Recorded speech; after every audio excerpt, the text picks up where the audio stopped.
सब देखने और सुनने वालों की खिदमत में मोहब्बत भरा सलाम। नाज़रीन, जो औरतें पीरों फ़कीरों के पास जाती हैं, आज एक ऐसे पीर की तस्वीर ऊपर आप देखेंगे, जो हमारा ऊपर बोर्ड होता है, उसने क्या किया इन औरतों के साथ। और अदालत में भी ये केस गया, लेकिन अदालत ने भी इसे रहा कर दिया, और जब रहा कर दिया फिर पुलिस ने इसका पीछा किया और फिर पता चला जनाब इसने अच्छा भला काम डाला हुआ है। 27 औरतें जिनको इसने कत्ल किया, लेकिन कत्ल करने से पहले जिनसी तौर पे उन्हें इस्तेमाल किया गया। उन औरतों के जो दिमाग थे वो कंट्रोल में किए गए, और फिर उनको जनाब इसने जो अभी हमारे पास इतला है वो ये है कि थोड़ा मार के कत्ल किया गया। एक नहीं, दो नहीं, तीन नहीं, चार नहीं, पाँच नहीं, 27 औरतें कत्ल करने के बाद ये दोबारा पकड़ा गया। पहली दफ़ा ये पकड़ा गया जब इसके ऊपर इल्ज़ाम लगा कि 21 औरतें इसने कत्ल की। पुलिस ने अपने काफ़ी दौड़-भाग करके सबूत-सबात भी दिए, जो भी था, मगर अदालत ने कहा जी नहीं, इसकी ज़मानत होगी। ये रहा हो गया। रहा होने के बाद फिर कार्रवाई डाली और फिर 27 औरतें। ये अदालत की भी मेरा ख़्याल यहाँ पे आप कह सकते हैं कमज़ोरी कह सकते हैं या गफ़लत कह सकते हैं। लेकिन जो लोग इन पीरों के पास जाते हैं उनके लिए एक ये नसीहत है। और मैं देखता हूँ कि यूरोप में भी हमारे जो एशियन हैं, कई ऐसे पाकिस्तानी, इंडियन तो चलो नहीं हम बात करते, हमारे मुसलमान जो हैं वो भी पीरी फ़कीरी के चक्कर में पड़े होते हैं, और ये पाकिस्तान तक जाते हैं इन चक्करों में कि कोई पीर के पास जाऊँगा तो मेरे हालात ठीक होंगे।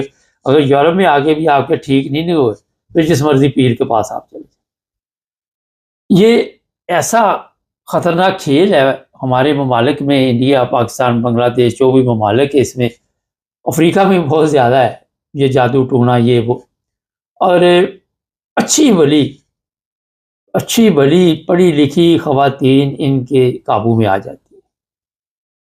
मैंने जब इस पे थोड़ी-सी नज़र दौड़ाई, खूबसूरत लड़कियाँ, वो भी काबू कर ली जाती हैं।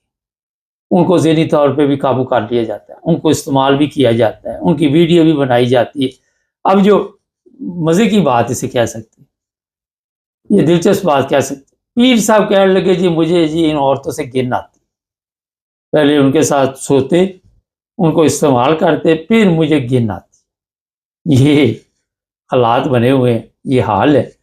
अक्सर आप देखती हैं हमारे पाकिस्तानी ख़वातीन ड्रामे भी देखती, सब कुछ देखती।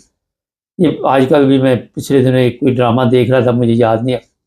वो समझदार बहू, बच्चा नहीं हो रहा, पीर के पास ले गई। वो जो लेके गई, पैसे उसने ही बनाए, पीर ने ही बनाए, और दूसरे चक्कर से पहले ही कोई चलो अच्छी बात दिखाई गई कि पता चल गया।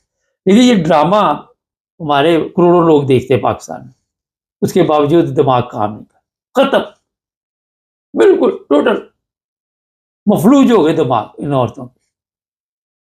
औलाद के लिए पीरों के पास जाते हैं, पीर फिर इनके साथ ज्यादती करते, ज़बरदस्ती करते। आपको पता ही नहीं क्या-क्या वो करते।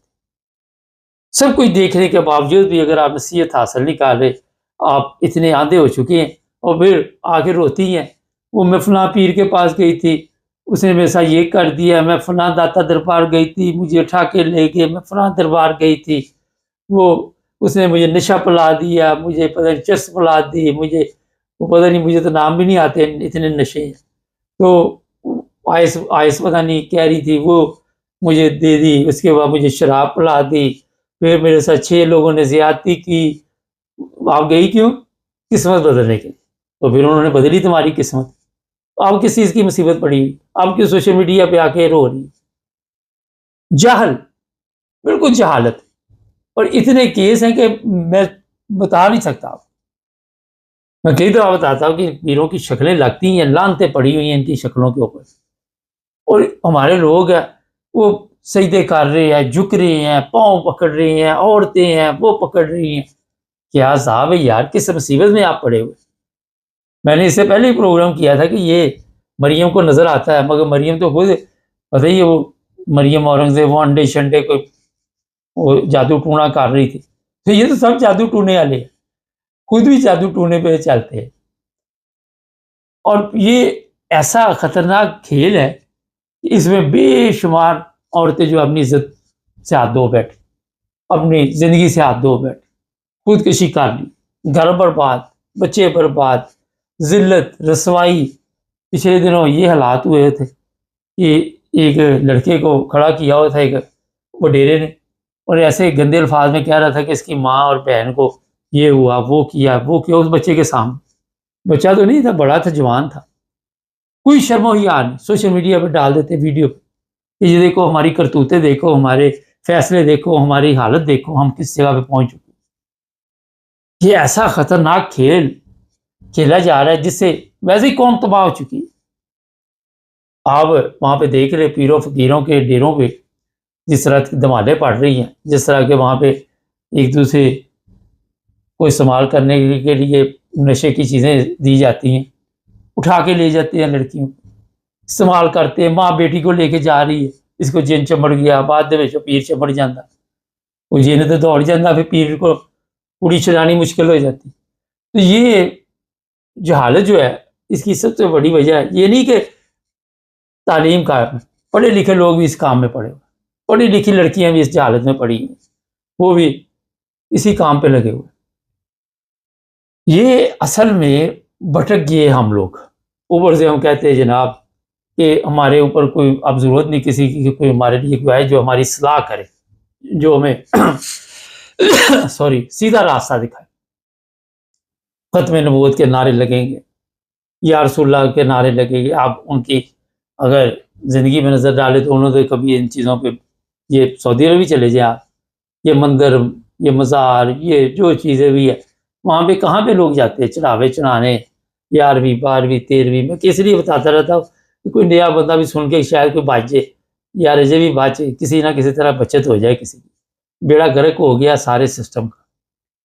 ये 27 औरतें जो अपनी जान से गई, ये वो कहता है गैंग होता है, कई दफ़ा आपको बताया। वो आंटियाँ होती हैं और लड़कियों को घेर घूर के ले जाती है, जो भी देखी मालदार। अच्छा, बेगम साहबा घर की नौकरानी बेगम साहबा को लेके पीर के पास जा रही। वो बेगम साहबा को, पागल की पुत्र को इतनी अकल नहीं कि ये पीर किस्मत बदलता होता तो इसकी बदलता, पहले जो तुझे लेके जा रही है, ये तेरे पास नौकरी कर रही है, तुम्हारा जूठा खा रही है, तुम्हारे उतरे कपड़े पहन रही है, तो पीर, ये के पीर उसको जो लेके जा रही है कि जाओ पहले अपनी किस्मत तो बदल के आना। जिसको लेके जा रही है उसकी किस्मत अच्छी है, जो लेके जा रही है उसकी किस्मत का बेड़ा गर्क हुआ हुआ है। ये हालत है हमारे। जी, वो पीर साहब बचा देंगे, वो जो बचा दे सकते थे दौलत नहीं दे सकते, तुझे भी तो मालकिन बना सकते थे। मगर ये सब गैंग जो बने हुए हैं, ये सादा लफ्ज़ों में बता देता हूँ, किसी को जिनसी तौर पर इस्तेमाल किया जाता है, किसी को माल दौलत के लिए इस्तेमाल किया जाता है, किसी को क्राइम के लिए इस्तेमाल किया जाता है। हर शोबा वहाँ पे कायम, बच नहीं सकते आप, बचना आपने खुद ही है। बाद में सोशल मीडिया पे फिर रोने धोने जो है वो पूरी दुनिया को सुनने पड़ते हैं। वो समझते हैं कि ये रोने धोने सुन के हम ठीक हो जाएंगे, अभी आधा घंटा नहीं गुजरता एक नया शो शुरू हो जाता है। तो कोई चीज़ें नहीं सीख रहे आप, कोई फ़र्क नहीं पड़ रहा। तो अदालतों को भी चाहिए ऐसे लोगों को सजा दे। ये मरियम, अब मैंने क्या कहा, इनको पाबंदी लगाई, ये पंजाब में लगा देगी तो वो सिंध में होंगे, सिंध में बलूचिस्तान होगा, छुप के हर जगह पे ये चीज़ें चलती हैं। कहाँ पे आप लगा सकते, ये अपने आप को बदलना पड़ता है। हम देखें एक ज़िंदगी गुजार दी, ना कभी किसी पीर के पास गए, ना किसी फ़कीर के पास गए, ना कोई ज़रूरत पड़ी। तो ये साउथ हाल भी बैठे हुए हैं, वो भी बैठा हुआ अंदर एक लड़का, वो बैठा वहाँ पे किस्मतें बदल रहा था, और औरतें आती हैं उसको पैसे दे रही थी। मैं एक दफ़ा चेक करने के लिए गया, वो पैसे दे रही थी उनको, 100 150 150 200 यूरो दे रही थी। वो दिहाड़ी बना रहा था, और पढ़ी लिखी लोग औरतें थी, यहाँ इंग्लिश समझती, सब कुछ समझती। बस मर्द को काबू करना, सास को काबू करना, उसको काबू करना, खुद पीर के काबू आ जाती। तो यहाँ आ जाए, वहाँ आ जाए, जहाल जहाल ही रहेगा, जहाँ मर्जी चले जाए। लेकिन हमारा काम होता है तवज्जो दिलानी, ताकि किसी न किसी को शायद किसी दवाई से भी फ़र्क पड़ सकता है, मेडिसिन से फ़र्क पड़ सकता है। तो ये मुख्तसर मैसेज है। और अपने आप को बचाएँ, अपनी औलाद को बचाएँ, अपने बच्चों को बचाएँ, बच्चियों को बचाएँ, और ये करना कि नंद को काबू कर लूँ, मियाँ को काबू कर लूँ, उसके लिए उसकी खिदमत करे, उसके जो भी ज़रूरियात ज़िंदगी है वो पूरी करे। पीर के पास जाके उसकी ज़रूरत पूरी कर देनी, बंदे की ज़रूरत पूरी नहीं करनी। मैं सही बता रहा हूँ? तो ये सब बकवास चीज़ें हैं, इनसे बचें। चैनल को सब्सक्राइब करें, जो अच्छी बात आपको एंड पे बताई है।